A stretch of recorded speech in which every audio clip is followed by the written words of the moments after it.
Vamos elevar nossos pensamentos a Deus, a Jesus, nosso Mestre, e pedirmos que Ele possa nos envolver em Teu abraço, para que Ele possa nos inspirar, nos instruir, nos auxiliar com o conhecimento que precisamos para o nosso dia a dia, e que mais do que só o conhecimento, nós possamos colocar em prática tudo aquilo que estamos aprendendo, que estamos vendo com a doutrina espírita, que possamos solidificar em nossos corações essa doutrina maravilhosa, para que possamos cada vez mais chegarmos perto de Ti, ó Mestre, e cumprirmos a nossa missão como espíritos imortais. Fique conosco, Mestre Jesus, é o que te pedimos. Graças a Deus. Muito bem. No tema de hoje, nós escolhemos e não tem como não se referir ao Evangelho segundo o Espiritismo, capítulo 8, Bem-aventurados os puros de coração. Então, esse capítulo, ele trata para a gente de uma questão importante que Jesus nos chama a atenção em diversas oportunidades, da necessidade da pureza de coração. E o capítulo 8 já é aberto por Kardec com uma bem-aventurança de Jesus. Ele coloca lá, bem-aventurados os que têm puro o coração, porque estes verão a Deus. Então, olha que interessante. Jesus nos fala nas bem-aventuranças, no Sermão do Monte, no capítulo 5 do Evangelho de Mateus, que aqueles que forem puros de coração, aqueles que se mantiverem puros de coração, esses verão a Deus. A gente sabe, eu até já compartilhei algumas vezes, mas é sempre bom a gente relembrar, nos estudos que nós fazemos na UNEP, nós descobrimos que a palavra bem-aventurado, né, o termo bem-aventurado, ele foi trocado quando a Bíblia foi traduzida para o latim. Quando ela estava no hebraico, né, que era a língua que Jesus falava, a língua do povo da época, a palavra era outra. A palavra era, em hebraico, ashre. O que significa a palavra ashre, ou a expressão, o termo ashre? Significa manter-se em marcha, manter-se firme. Então, se a gente trocar o bem-aventurados por manter-se firme, como é que fica a bem-aventurança, né? Como é que fica a frase de Jesus? Mantenha-se firme, o puro de coração, porque este verá a Deus. Então faz muito mais sentido quando a gente pega a palavra do hebraico, que é o manter-se firme, do que bem-aventurado. Porque a ideia do bem-aventurado nas palavras de hoje, seria como se fosse abençoado seja, né, ou sorte daqueles que são... Dá uma falsa ideia, vamos dizer assim, de que a pessoa já adquiriu a pureza de coração. E somente aqueles que adquiriram uma total pureza de coração é que verão a Deus. E a ideia não é essa. Porque os ensinamentos de Jesus, a gente sabe que a doutrina também, ela não é maquineísta, ela não é sim e não, ela não é falso verdadeiro, ela não é não é. Ela tem a questão da progressão. Nós progredimos. Então, uma pureza de coração de um ser que está no mundo de provas e expiações, ele pode ter diversas graduações. Ele pode ser uma pureza que está começando a se purificar. Tem aquela pureza que nem começou ainda. O espírito ainda está arraigado no mal, ainda está arraigado no erro.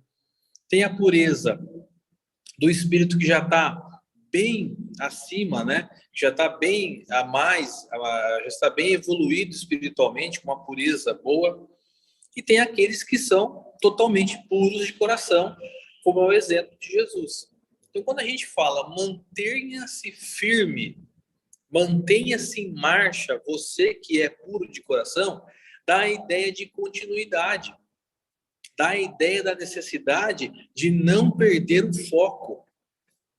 Porque a gente sabe, nos dias de hoje, no mundo que a gente vive, perder o foco, a gente perde muita coisa.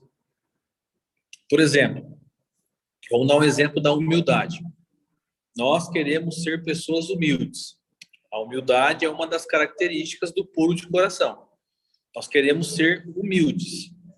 Aí acontece uma situação, eu consigo ser humilde. Acontece outra situação, eu consigo ser humilde. Acontece uma terceira situação em que eu não estava com o foco, eu já não consigo a humildade que eu gostaria, eu acabo usando o meu velho e conhecido orgulho naquela situação. Então nós vivemos em uma montanha-russa de sentimentos, em uma montanha-russa espiritual. Por quê? Porque nós não conseguimos nos manter 100% ativos no sentimento bom, no sentimento superior. A gente não consegue se manter o tempo todo. Por isso que Jesus nos pediu para que nós pudéssemos vigiar e orar. Ele fala, vigiar e orar para que não caia em tentações. Então, não é orar e vigiar. Porque ninguém fica orando o tempo todo. É vigiar e orar. Você está vigiando, você está vigilante. A mesma coisa acontece com a pureza.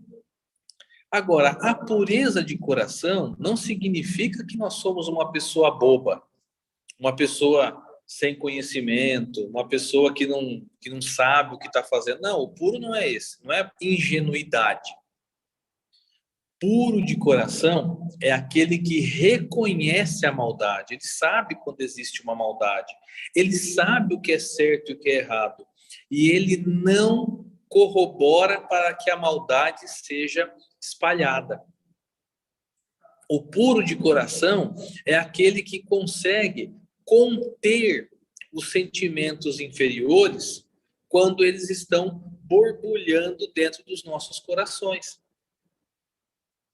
O puro de coração é aquele que vê Deus em todas as situações. Ele vê Deus no próximo, ele vê Deus na natureza, ele vê Deus num pôr do sol. Ele vê a Deus em todas as situações. Por isso que Jesus falou que o puro de coração verá a Deus. Não é que ele vai se encontrar com Deus e vai ver a face de Deus. Não é isso. Ele vai ver Deus em tudo que existe. Ele não vai ver a maldade, ele não vai ver a vingança, ele não vai ver a destemperança, ele vai ver Deus. Então, mantenha-se firme. Nós que estamos no caminho de tentarmos sermos puros de coração. Porque a gente vai, em um determinado momento, nas coisas que vão acontecendo, nós vamos ver Deus. Olha que interessante. Então, Jesus não está se referindo ao Deus presencial ali que eu vou estar de frente a frente com ele. Não, é Deus em todas as coisas. Mas, no capítulo 8 do Evangelho segundo o Espiritismo, Kardec elenca logo no começo uma comparação de como precisamos ser para sermos considerados puros de coração. Ele dá o exemplo de uma criança, né? Tem aquela passagem do deixar vir a mim as criancinhas. Né? A gente vai ver aqui no capítulo 8, que ele refere-se a Marcos, no capítulo 10, dizendo: então lhe apresentaram os meninos para que ele os tocasse, mas os discípulos ameaçavam os que lhe apresentavam. O que vendo Jesus levou-o muito a mal e disse-lhes: deixar vir a mim os pequeninos, e não vos embaraceis, porque o reino de Deus é daqueles que lhe se assemelham.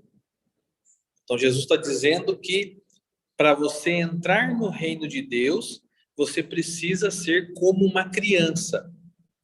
Mas olha que interessante, não como uma criança ingênua que não tem conhecimento, mas com a relação com o próximo que uma criança tem. Porque a criança em si, ela não tem maldade. ela não tem vingança dentro dela, ela não tem preconceito. Ela aprende isso com os mais velhos, mas ela em si própria não tem isso. Por quê? Porque ela está no momento da encarnação dela, onde ela está criança, vamos lembrar disso, porque o espírito, ele é imortal, o espírito vem com uma bagagem gigante, então aquela criança linda, dormindo no berço, nós não sabemos o que ela já fez lá atrás, tanto de bom quanto de não muito bom. Mas é um espírito que vem com uma bagagem, com uma mochilinha nas costas.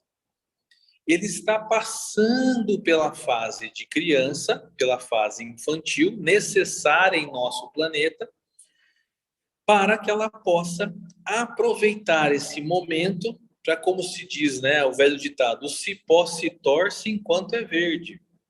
Então, enquanto ele está lá como criança, ele receber o aprendizado, o exemplo que ele precisa para poder se modificar. Porque na hora que ele sai da infância, na hora que ele deixa a infância, que ele entra em contato consigo mesmo, que ele entra em contato com quem ele é espiritualmente, que é na fase da adolescência, ele vai colocar frente a frente o que ele tem dentro dele, como espírito imortal, e o que ele aprendeu naquela fase de criança, naquela encarnação. Por isso é tão importante o papel daqueles que criam, que cuidam, que auxiliam o crescimento de uma criança. Mas que nós sejamos como as crianças. E Kardec vai nos dizer ainda nesse capítulo de onde surge toda a impureza. Onde vem toda a impureza? O grande carro-chefe, vamos dizer assim, das impurezas do nosso coração é o nosso pensamento. Porque tem algumas fases. Tem a fase onde você pensa, você gosta do que você pensou e você realiza a ação. Por exemplo, vou dar um exemplo aqui do dia a dia, um exemplo mais difícil. Você recebe uma fechada no trânsito. Que delícia, né? Quem dirige sabe o quanto é gostoso, né? Então você vem aquele sentimento ruim, você gosta daquele sentimento que veio e você externaliza todo aquele sentimento para o próximo que te fechou. Aí você pode xingar, você pode fazer gestos, você pode, numa fase mais avançada, querer descer do carro para brigar. Já pensou se outra pessoa está armada e você chega mais cedo no plano espiritual, que não estava combinado para você chegar naquela hora, você chega mais cedo no plano espiritual por causa de uma bobagem, por causa de uma besteira, porque você permitiu que os sentimentos inferiores crescessem dentro do seu coração.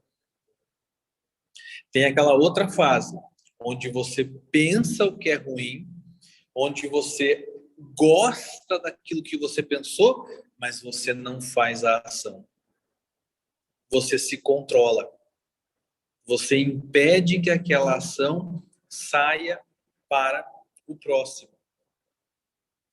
Então a pessoa te fechou, vem um sentimento ruim, você até gosta daquele sentimento, mas você não fala nada, você não externaliza, você não se vinga, você fica tranquilo. Tem aquela fase que o pensamento ruim vem. Você não gosta daquele pensamento, mas ele vem. Ele vem o pensamento, a gente não gosta dele e a gente não executa a ação. Muitas vezes a gente fala, às vezes me vêm uns pensamentos tão ruins, às vezes eu imagino cada coisa ruim, às vezes o próximo me trata mal, eu imagino cada processo de vingança. Mas como que está a nossa evolução espiritual? A gente é aquele que pensa, gosta, faz. A gente é aquele que pensa, gosta e não faz. A gente é aquele que pensa, não gosta e não faz. Ou nós estamos no estágio bem mais avançado, em que nós nem pensamos na maldade. Essa é a fase mais difícil. Essa é a fase mais complicada. Que os espíritos puros já conseguiram chegar. O exemplo máximo que a gente tem é Jesus. Vamos lembrar da Via Crucis, tudo que ele sofreu, tudo que ele foi humilhado, pisado, xingado, cuspido. E ele não pensou nenhuma maldade, nenhuma revolta, nenhuma vingança, nenhum sentimento ruim. Porque ele já havia internalizado dentro de si o bom coração puro. Então, vocês percebem que o manter-se em marcha é legal por causa disso, porque dá essa ideia nossa de sequência. O manter-se em marcha faz a gente pensar nessa sequência, porque eu estou pensando agora em que fase que eu estou. Porque tem hora que o pensamento vem, eu não gosto, não faço. Tem hora que o pensamento vem, eu gosto e quase faço. Quando eu vejo, eu estou segurando para não fazer. Nós estamos nesse processo de transição. Nós estamos nesse processo de transformação. Porque nós vamos lembrar que Jesus também disse: estreita é a porta que vos leva ao caminho da consagração, ao caminho da redenção. Larga é a porta que vos leva para a perdição. Que história é essa de porta larga e porta estreita? Jesus está falando da facilidade. Porta larga é quando vem o sentimento ruim no pensamento, a gente se compraz e faz. Estamos passando pela porta larga. Lembrando sempre que nós temos a lei de causa e efeito, a lei de ação e reação, lei de responsabilidade. Nós vamos responder por tudo aquilo que fizermos para o nosso próximo. Então, se num momento de raiva eu tomo uma determinada ação, essa ação vai ficar ligada a mim e a pessoa que eu fiz o mal, até eu conseguir corrigir. Eu fico responsável pela situação até eu tomar atitudes que façam com que eu corrija o erro que eu cometi, seja nessa encarnação, seja em próximas encarnações. Então a gente pensa, quantas e quantas encarnações nós já passamos, quantos e quantos enganos nós já tivemos, quantas vezes o pensamento ruim veio, a gente adorou ele, a gente fez com gosto mal para o próximo, e hoje estamos trabalhando para reverter toda a maldade que nós já fizemos. E eu falo isso não é para a gente se culpar. Eu me culpo das maldades que eu fiz. Não, é para a gente enxergar a nossa situação espiritual. É para a gente entrar em contato com a realidade espiritual para que ela faça sentido em nossas vidas. Porque senão, que sentido faz a doutrina nos nossos corações se não é para nos dar esse chacoalhão, se não é para nos fazer com que nós possamos pensar nos enganos que cometemos? E o melhor, tentar não cometer mais. Como foi dito por Paulo, não faço todo o bem que gostaria, mas o mal que não gostaria, esse ainda faço largamente. Nós ainda fazemos, porque o pensamento vem. Então, é o que Kardec fala aqui do pecado por pensamento. Ou adultério, como ele chama aqui, pecado por pensamento e adultério. Então, não é o adultério somente da questão marital, somente da questão de casal. É qualquer coisa que você adulterar com a ação que você tomou. Se você adulterou a paz que você tinha com o outro, se você adulterou o sentimento, se você adulterou qualquer coisa na relação com o próximo, é um pecado. Agora, interessante a palavra pecado. Eu fui estudar a etimologia da palavra e ela vem lá do hebraico, né? Vem do latim peccatum ou lá do hebraico ratá, que significa errar o alvo. Então, pecado é errar o alvo. Errar o alvo do quê? Do amor, do bem. Quando você erra o alvo do amor, quando você erra o alvo do bem, você comete um pecado. E aí tem até aquela expressão, estou pagando os meus pecados. Uma versão mais sofisticada que a doutrina espírita traz, eu não estou pagando os meus pecados. Eu estou respondendo pelas ações que eu tomei e as quais eu sou responsável. Sabe de onde surgiu a expressão pagar o pecado? Lá da Igreja Católica Medieval. Porque nessa época, quando você cometia um pecado e você ia como se diz, confessar com o padre, você passava depois na secretaria e pagava uma quantia por aquele pecado que você havia cometido. Então, literalmente, pagava-se pelo pecado. Daí vem a expressão pagar pelos pecados. Imagina se essa moda pega hoje em dia, a gente ia ter que desembolsar um bom dinheirinho por mês aí, conforme fosse cada vez que a gente se confessasse, né? Mas era assim que funcionava na Idade Média na Igreja Católica. Graças a Deus que hoje não é mais assim. Mas a ideia do pecado por pensamento é essa que nos traz. E para a gente poder encerrar, tem uma última passagem de Jesus aqui, que é da pureza das mãos não lavadas. É importante a gente salientar antes que era costume dos judeus, quando eles iam comer, lavar as mãos. Não era uma questão só de higiene, era uma questão de crença religiosa. Eles tinham isso na religião mosaica, na religião de Moisés, né? Então eles lavavam as mãos quando não lavavam os pés.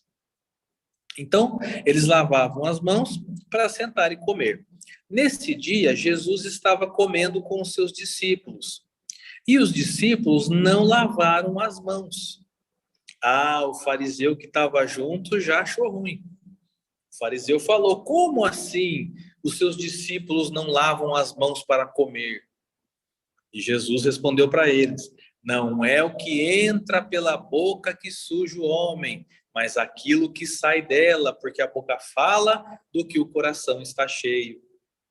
Ele está falando da questão do pensamento e da ação.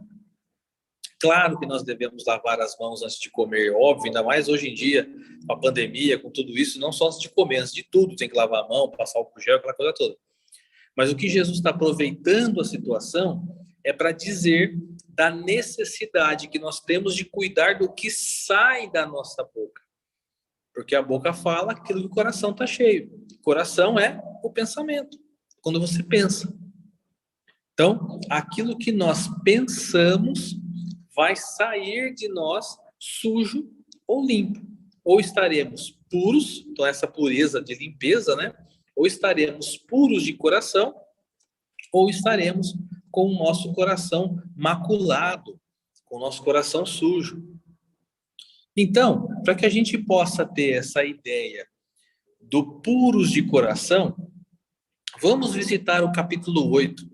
Fica como sugestão minha que depois, quando a gente terminar aqui, todos terminarem, vamos pegar o capítulo 8 e vamos dar uma lida nele, que ele é muito legal, sobre essa questão da pureza do coração e a importância que tem a pureza do coração para o nosso dia a dia.